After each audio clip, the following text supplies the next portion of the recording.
Bonjour à tous et bienvenue dans la Minute de Saut, un coup d'œil sur l'actualité non sponsorisée par BFN TV. Tout d'abord, merci de regarder la vidéo et n'hésitez pas à vous abonner. Sofiane et Taï sur Facebook, Twitter, YouTube, Instagram, c'est gratuit et surtout, ça fait plaisir.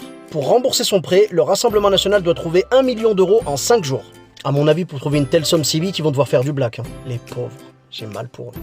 En Italie, 2 hommes se sont évadés d'une prison. Ils devaient partir pour régler des problèmes familiaux et protéger leurs enfants. Et ils ont laissé un mot disant « Nous reviendrons ».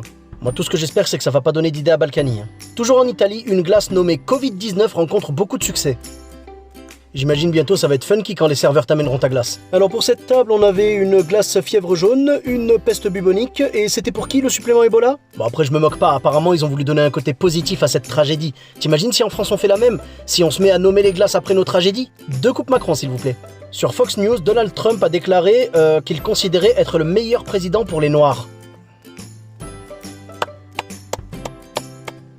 Pour cette phrase, moi j'en veux même pas à Donald Trump, j'en veux à Netflix. D'où vous envoyez pas de notification quand le président des États-Unis sort un spectacle?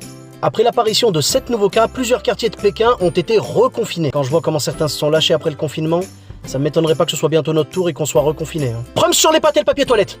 La série Scène de ménage déprogrammée par M6. Je les aimais bien moi Raymond et Huguette, mais faut croire qu'M6 c'est comme Macron avec la réforme des retraites. Faut se débarrasser des vieux. Dans l'Essonne, un homme de 70 ans a été condamné par le tribunal d'Evry parce qu'il avait escroqué la Caisse nationale d'assurance vieillesse. Il n'a pas déclaré le décès de sa mère et il a continué à toucher ses allocations à sa place. Entre 1995 et 2019, il a touché un total de 160 000 euros. Et il a répondu « C'est mal, je m'excuse ». Comme ça, nature, sans sauce.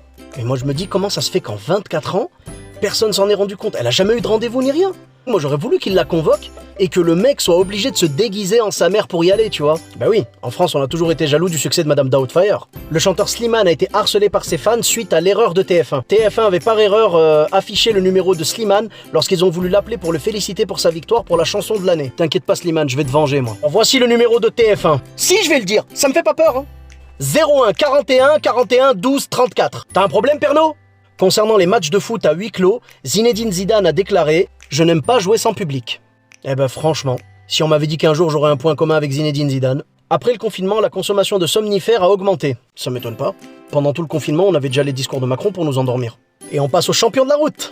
Tout d'abord un monsieur en Belgique qui s'est trompé de pédale sur sa BMW X3 et il a percuté le mur d'un magasin. Aucun blessé à déplorer, Dieu merci. Il y a 2 solutions. Soit c'est un accident, soit c'est une manière hyper artistique de suggérer au magasin d'installer un drive. À Bordeaux, un petit garçon de 4 ans était avec ses parents sur les quais, il s'est perdu à vélo et une brigade à moto a été envoyée pour le récupérer. Le petit garçon va bien et il a été ramené à ses parents escorté par les motards. Ah ça de la liberté petit, ah ça. Et pour finir, toujours à Bordeaux, un jeune homme de 19 ans a volé un Range Rover et il n'a pas su le conduire correctement parce qu'il était équipé d'une boîte automatique. Le jeune homme a perdu le contrôle du véhicule, il est monté sur le trottoir, il a fait peur à des passants, mais Dieu merci, aucune victime à déplorer. Après avoir zigzagué quelques centaines de mètres, il a abandonné la voiture à côté de la porte d'Ijo et il a été récupéré par des policiers qui l'ont interpellé et l'ont emmené en garde à vue. Il faudrait se renseigner, hein, mais je pense que la bonne nouvelle c'est que le véhicule qui l'emmènera en prison sera certainement doté d'une boîte manuelle. Voilà les amis, c'est tout pour cette semaine, à vous de me départager les champions de la route. Moi perso j'ai un petit coup de cœur pour le petit garçon. En tout cas prenez soin de vous, n'hésitez pas à vous abonner, partagez, parlez-en autour de vous. Je vous dis à très bientôt pour une nouvelle vidéo, une nouvelle minute de saut. Bis à tous, même à toi là-bas.